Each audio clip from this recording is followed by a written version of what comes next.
सांगतो, महाराष्ट्रामध्ये आणि देशामध्ये 1250 जाती आहेत. शेड्यूल कास्ट मध्ये, ज्याला आपण शेड्यूल कास्ट म्हणतो ना, अनुसूचित जाती म्हणजे 1250 जाती आहे. आणि त्या 1250 जातीपैकी केवळ 25 ते 30 जातींना या आरक्षणाचा फायदा होतो. आरक्षण म्हणजे काय, मी तुम्हाला महाराष्ट्राच्या पातळीवर सांगतो. 256 असे वेगवेगळे विभाग आहेत. शिक्षण विभाग, आरोग्य विभाग, वन विभाग, महसूल विभाग, पोलीस विभाग, वेगवेगळ्या 256 आस्थापना आहेत. त्या आस्थापनेपैकी एक आस्थापना असणारा आरोग्य विभाग आहे, जिथं दरवर्षी महाराष्ट्रातून 1100 ते 1200 मेडिकल ऑफिसर होतात. त्याचे पावसात बसलो ना आम्ही, त्या 1200, 1250, 1300 पैकी मांगाचे 5 किंवा 6 डॉक्टर होतात, मेडिकल ऑफिसर. किती? 5 ते 6 होतात. आणि आता जे 1 ऑगस्ट 2024 ला सर्वोच्च न्यायालयाने सांगितलंय की ह्या 1250, 1300 पैकी त्या मांगांना सुद्धा 5-6% तुम्ही वेगळा वाटा दिला पाहिजे, सर्वोच्च न्यायालयाने सांगितलं. जर आम्हाला 5% भेटलं, 4% भेटलं, तरी सुद्धा हे 1200-1300 मेडिकल ऑफिसर मधून मांगाचे 250 ते 300 मेडिकल ऑफिसर होणार. मांगाचे 250 ते 300 मेडिकल ऑफिसर होणार आहेत. आम्हाला सांगितलं जातं हे शिकत नाही. आता यावर्षी पार्टीकडं नीट आणि जेई साठी मांगाच्या 27,000 पोरांनी अर्ज दाखल केले. मांगाच्या 27-28,000 पोरांनी मेडिकल आणि इंजिनिअरिंग साठी अर्ज दाखल केले. आम्हाला सांगितलं जातं की मांग शिकत नाही.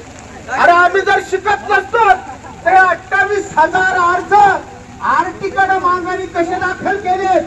आरटी म्हणजे अण्णा भाऊ साठे संशोधन व प्रशिक्षण संस्था. ही संस्था दरवर्षी मांगाच्या 28,000 पोरांना डॉक्टरकीचं, इंजिनिअरिंगचं, वकिलीचं शिक्षण देणार. आज तुम्ही भिजतात, तुमच्या या ठिकाणी कडेवर लहान लहान मुलं आहेत. या ठिकाणी हे बाळ झोपलेलं आहे. हिची माय या ठिकाणी आलेली आहे. तिच्यासोबत त्याची आजी आहे, त्याच्यासोबत त्याची चुलती आहे, त्याच्यासोबत त्याची काकी आहे, आजी आहे. सगळं गणगोत आलेला आहे आणि तो मांडीवर झोपलेला आहे. दोस्तो, उद्या तो शिकणार आहे, तो 12वी पास होणार आहे, तो सीईटी देणार आहे, तो जेई देणार आहे, तो नीट देणार आहे आणि डॉक्टरकीच्या त्या रांगेमध्ये बसणार आहे. त्यावेळेस डॉक्टरकीच्या रांगेमध्ये या ठिकाणी मांगाचे 500 लेकरं असतील आणि बहुतांचे 5,000 लेकरं असतील.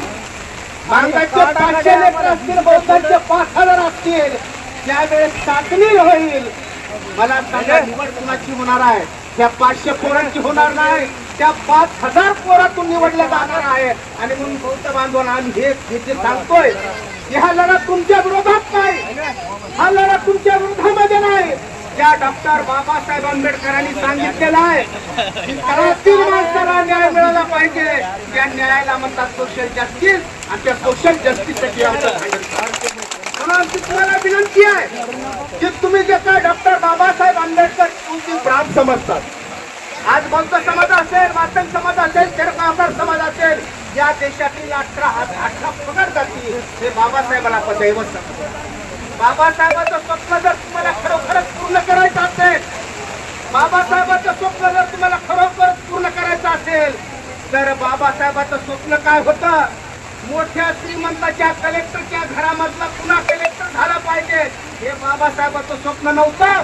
तर जो मांगाचा माणूस रिक्षा भरतो, जो मांगाचा माणूस कोंड्यामध्ये हमाली करतो, जो मांगाचा माणूस उधारी काम करतो, त्याच्या घरातला कलेक्टर झाला पाहिजे. हे बाबासाहेबांचं स्वप्न होतं आणि त्या स्वप्नासाठी आपण आम्हाला साथ द्यावी आणि बाबासाहेबांचं स्वप्न पूर्ण करावं, एवढंच मी या ठिकाणी माझं मत नोंदवतो आणि थांबतो.